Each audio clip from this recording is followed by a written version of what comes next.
ഈ രീതിയിലാണ് ഉറങ്ങുന്നതെങ്കിൽ നിങ്ങളുടെ മൈഗ്രെയിൻ മാറില്ല. 1. ദിവസം നിശ്ചിത സമയം ഉറങ്ങാതിരിക്കുക. 2. വളരെ ലേറ്റ് ആയിട്ട് കിടക്കുക, നേരത്തെ എഴുന്നേൽക്കുക, പല സമയങ്ങളിലായിട്ട് ഉറങ്ങുക, അതായത് കറക്റ്റ് സമയത്ത് ഉറങ്ങാതിരിക്കുക. 3. നിങ്ങൾ ഉറങ്ങുന്നുണ്ട്, പക്ഷെ പല ഫാക്ടേഴ്സ് കൊണ്ടും അത് ഡിസ്റ്റർബ് ആവുന്നു, അതായത് ഒരു ഡീപ്പ് സ്ലീപ്പ് ലഭിക്കുന്നില്ല.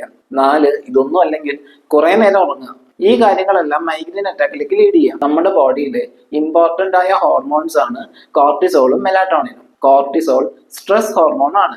ഇത് ബോഡിയെ ആക്റ്റീവ് ആക്കും. പകൽ സമയത്ത് ശരീരത്തിലെ കോർട്ടിസോൾ ലെവൽ വളരെ ഉയർന്നതായിരിക്കും. വൈകുന്നേരം ആകുമ്പോൾ കോർട്ടിസോൾ മെല്ലെ കുറഞ്ഞു വരികയും മെലാറ്റോണിൻ ലെവൽ ഉയർന്നു വരികയും ചെയ്യും. കാരണം മെലാറ്റോണിൻ ആണ് ഉറക്കം ലഭിക്കാൻ സഹായിക്കുന്നത്. നേരത്തെ പറഞ്ഞ രീതിയിൽ ഉറങ്ങുമ്പോൾ ഈ ഹോർമോൺസിന്റെ ഒക്കെ പ്രൊഡക്ഷനും റിലീസും ഫങ്ഷൻസ് ഒക്കെ ഓൾട്ടർ ചെയ്യും. ഹോർമോൺസിൽ ഉണ്ടാകുന്ന ചെറിയ ഫ്ലക്ച്വേഷൻസ് പോലും മൈഗ്രെയിൻ ട്രിഗർ ചെയ്യാം. മൈഗ്രെയിനിന് ശരിയായി മെഡിസിൻ കഴിക്കുന്നതിനോടൊപ്പം ഉറക്കത്തെ എഫക്ട് ചെയ്യുന്ന കാര്യങ്ങൾ പരിഹരിച്ച് ഡെയിലി ഒരേ സമയത്ത് കിടന്ന് ഒരേ സമയത്ത് എഴുന്നേൽക്കാനും 6 മുതൽ 8 മണിക്കൂർ വരെയുള്ള ഒരു ഡീപ്പ് സ്ലീപ്പും ഉറപ്പുവരുത്തുക. ഉറക്കത്തിലെ ബുദ്ധിമുട്ടുകൾ മൈഗ്രെയിനിനെ ബാധിക്കുന്നുണ്ടെങ്കിൽ അത് കമന്റ് ചെയ്യുമല്ലോ. ബൈ.